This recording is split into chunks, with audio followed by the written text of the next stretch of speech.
It's my hope that Americans this time will not forget that regardless of the price of oil, regardless of the price of gas, the single best way to reduce our reliance on foreign oil is to start conserving and saving ourselves, which is why some of the dollars in the federal stimulus bill dealing with energy efficiency are among the most important.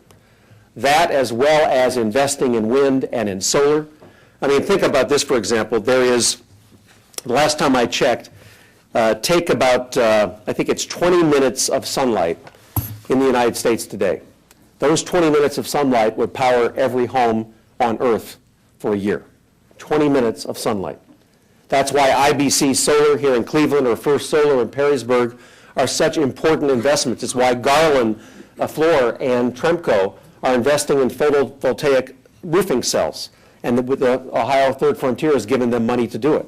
It's why Rotec, as I mentioned earlier, is focusing on wind. It's why the Great Lakes Energy Development Task Force and Barbara Snyder's Case Western Reserve's Great Lakes Institute for Energy are focusing right now on offshore wind, and we are working with them.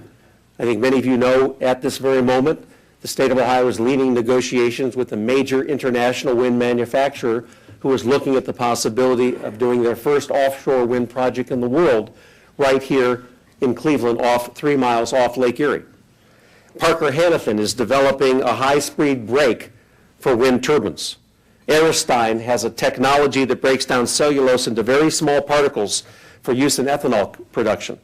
FICO uses algae that naturally occurs on ponds throughout our state to make an oil for various use in engine applications. And every single one of these examples is a Northeastern Ohio company that is getting funding from the state and is partnering with either BioEnterprise or Jumpstart or none of the other great innovative nonprofit institutions in our area.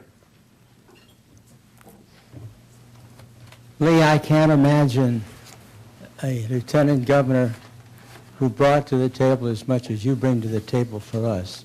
I know you're not interested in the...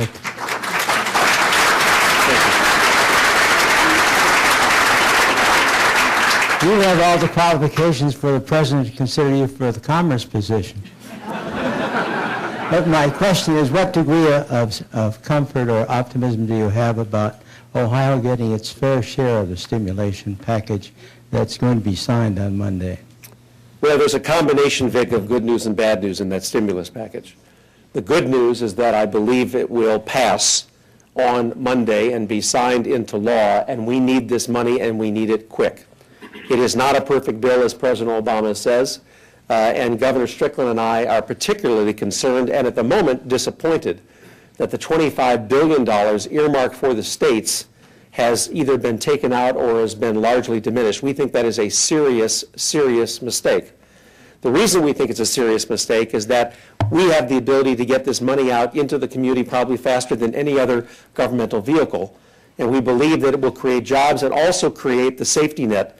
It doesn't do us any good to stimulate the economy and lay off people around the state, not provide essential services, and eliminate the safety net. You have to do both. And with all due respect to those senators who have said we don't want a slush fund for the states, this is an unprecedented economic crisis that we haven't seen in our lifetime. It's not a slush fund. This is about rebuilding America and starting with not just creation and retention of jobs, but also focusing on the least among us and making sure that they survive. You can't thrive until you survive. So am I happy that there will be a federal stimulus and that it's large and that it will be fast? Yes. Our only disappointment at the moment is there's not enough money going to the states where we think we can create jobs more quickly.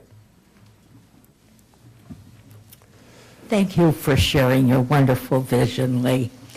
I don't like feeling powerless. And at this point in our world, as a suburban person, I want to use the word voter because that feels like the only power I have, to let my elected officials know, even though I don't live in the city, I can do what I can with city council people, let Mayor Jackson know we support what he's doing. What can we, the people in this room, do if we're not involved in any of these major projects that you've mentioned? Renee, You know, I'm a student of history, and I think if you take a look at some of the most important things that have happened in the world over the last few centuries, they did not happen because an elected public official proposed them. They happened because the people of that state or that community or that country made sure that those elected officials did it. The pressure and the activism comes always, almost always from the bottom up, and so all of us are anything but powerless. We are very powerful. And the truth of the matter is that while we exercise that at the ballot box, we also exercise it by our activism every single day, holding people like me's feet to the fire. And I think that is the greatest thing you can do, and that makes you exceptionally powerful. Yes, Lieutenant Governor, you mentioned 16 metropolitan areas in Ohio. What is your administration's plan and intent on connecting some of those major metropolitan areas with high-speed rail? Well, selfishly, I want it today. I think that one of the problems we've had is that for about 100 years we've had a Department of Transportation that really was a Department of Highways. It was not a Department of Transportation. And under Governor Strickland's leadership, we now have a Department of Transportation, not a Department of Highways. Now, highways are obviously indispensable and they're very important, but so is rail, so is water. And intermodal connections is absolutely the key to economic development. That is why, for example, CSX and Norfolk Southern are both talking about putting hubs in the state of Ohio because of what I talked about earlier in terms of our great location. And it's also why the governor in his State of the State proposed resuming passenger service between Cleveland, Columbus, and Cincinnati, and eventually to other cities around the state. Now, it won't be high-speed rail in the definition of European high-speed rail, but it'll be about 80 miles an hour, which is an improvement over a train sitting still and not doing anything. So eventually I would like to have a bullet train, but you know, you crawl, you walk, you run, and we're now moving from the crawl to the walk. And do I think we need to get to the run and be more like Europe? Absolutely, positively. Ohio missed a great opportunity about 28 years ago, and I was in the legislature. This was a hot topic, and there weren't enough bold thinkers who were willing to take the investment. Think where we'd be today if 28 years ago we took that bold investment in high-speed rail. It would have been a wonderful thing and would have leapfrogged Ohio over those states. But having said that, it's never too late. And that's why the governor is talking about resuming passenger rail service throughout the major cities of Ohio. Lee, I hesitate to pose a prosaic question in the face of all this visionary rhetoric, but as I listen to your talking about the state budget, I think a lot of us are a little numbed at the notion that there's an $8 billion shortfall and trying to figure out how you're going to do all the progressive things you have in mind and yet still live within your means, to use your phrase.